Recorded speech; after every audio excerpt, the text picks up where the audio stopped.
In this video, we're going to be making the duck tracks block. So we're going to go straight into what you need to cut to make this block. So we're going to make a duck tracks block.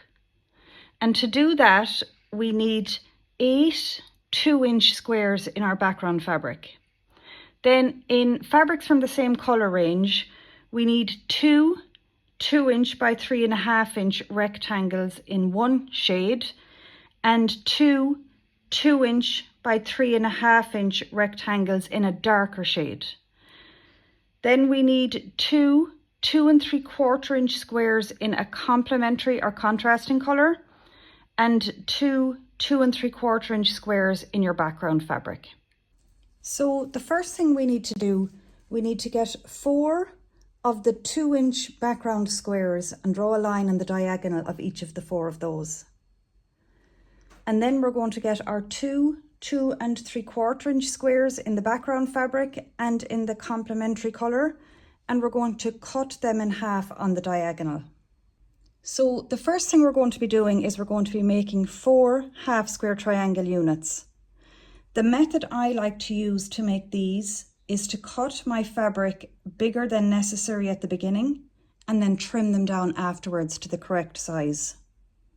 So you're going to be pairing one of the coloured triangles with one of the background triangles, and we're putting these right sides together, and we're going to sew them using a 1/4-inch seam allowance along the long side of the triangle.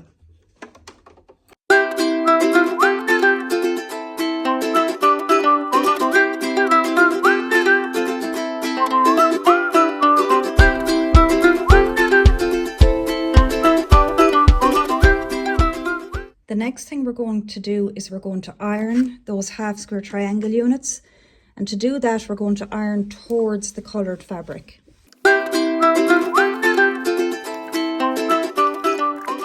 So you'll have heard me say that when I'm making half square triangle units, I prefer to cut my fabric bigger than necessary at the beginning and then trim them down afterwards. So there's a couple of helpful tools that I find for the trimming down.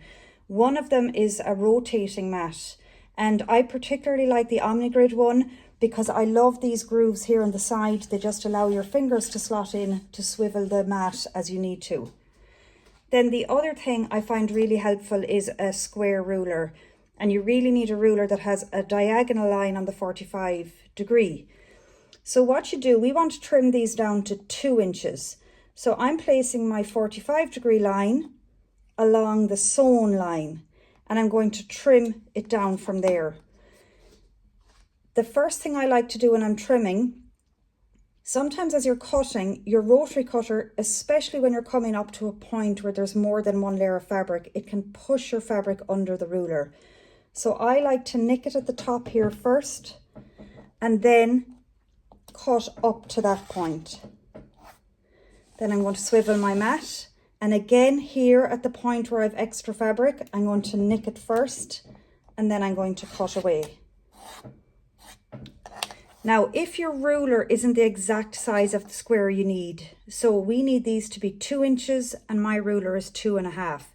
You have to cut 2 sides first and then stop, move your ruler, place it back down, again aligning your 45-degree line along your sewn line and then trimming the last 2 sides.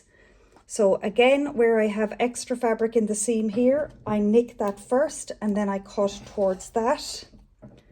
And now we just have to cut the last side, and these are trimmed down to 2 inches square. Another little tip here as I'm cutting, again, for the last cut, sometimes the rotary cutter pushes that under the ruler. So what I do is, after I've cut a little bit, I slide my pointer finger over and I hold that in place while I cut off the last bit.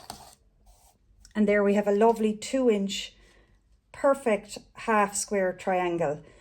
I'm going to go ahead now and cut the other 3 of them, and we'll continue on making our duck track from there. So you will see here I've laid out the fabric just so you can begin to see how your duck tracks block comes together. So you'll remember we had 8 2-inch background squares. We drew lines in the diagonal of 4 of those, so that's 1, 2, 3, 4. And the other 4 make the corners 1, 2, 3, 4. Then our half square triangles, they make 4 star points. And now we need to work out how to make the other star points. And to do that, we place one of the background squares that has the line on the diagonal on top of one of our coloured rectangles and place it towards one end. And then you're going to sew on the line, trim a 1/4 inch away from your sewn line, and flip that background fabric over. And you'll see here you end up with 2 points. It's important here that your diagonal line is placed in the correct way. So every time you're sewing this, it's going from the top right corner down towards the left. Say, for example, if you place it the other way around, when you sew and flip, you'll end up here with not having, is all I can think to say, 2 star points. So again, make sure that you have the diagonal line going in the correct direction. So that's the top right corner towards the left. It'll be the same for all of them. So if you place them all so that they're ready to go to the machine, and then we're going to take it to the machine and sew on that line, and I will show you how to trim away your excess fabric afterwards. A little tip here, when you're sewing these, feed this end into your machine first as opposed to this end. So if you feed this end in first, you just run the risk of your needle pushing that point into the needle plate. And it's just really frustrating. I'm sure you've all experienced that before. It's really frustrating when that happens. So we're going to sew these on that line that we've drawn previously.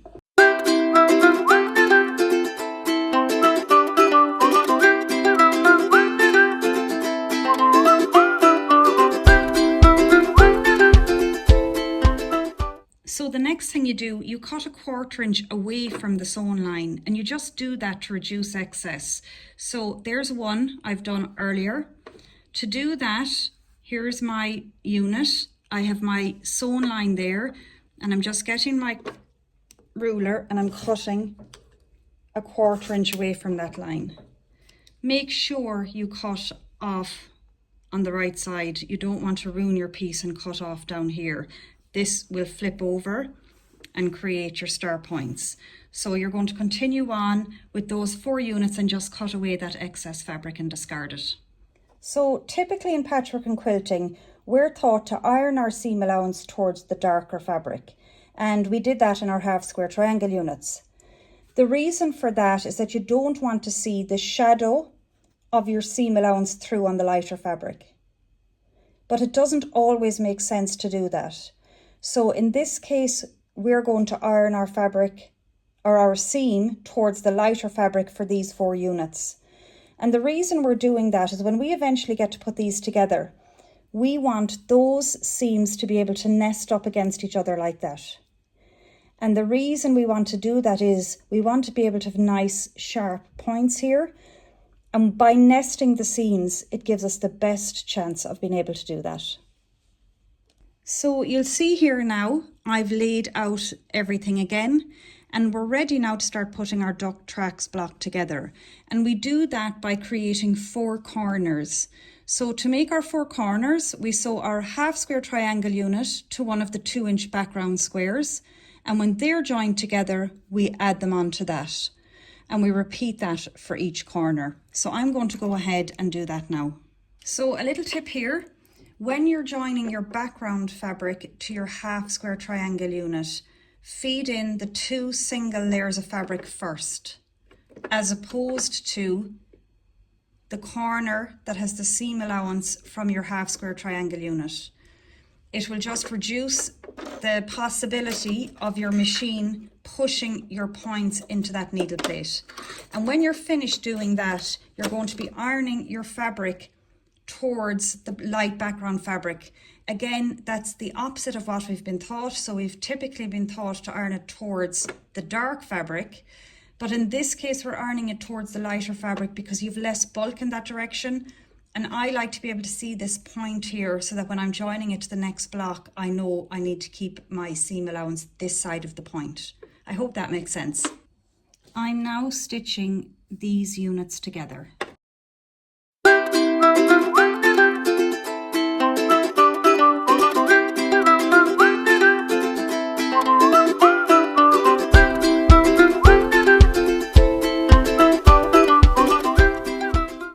So you'll see now I have my 4 corners made, and I ironed that last seam towards the green fabric. And again, that's so that the diagonal seams can nest up against each other. So I'm going to go to the machine now and I'm going to sew these seams together. But before I do that, I like to pin at this point because you've so much matching to do. So I pin my corners first. And then I pin in the center here, making sure that those diagonal lines are nested up against each other. And I'm going to go ahead now and take those to the machine and sew them. So we're ready now to sew the final seam of our duck tracks block. And the ironing for the last point, just iron one to the left and one to the right so that they nest up against each other in the middle, and then pin as before. So pin your 2 corners first, this time pin your center next, and then pin your nested diagonal points last. And I'm going to go ahead and pin that, and then I'll take it to the sewing machine to complete the block. So here we have one complete duck tracks block, and you will see here using the method I've demonstrated that we've lovely sharp star points here and lovely crisp joins there where the seams intersect. So as I mentioned throughout the video, ironing your seams in the right direction and nesting those seams against each other will help you create that kind of precision that you're looking for in this particular block.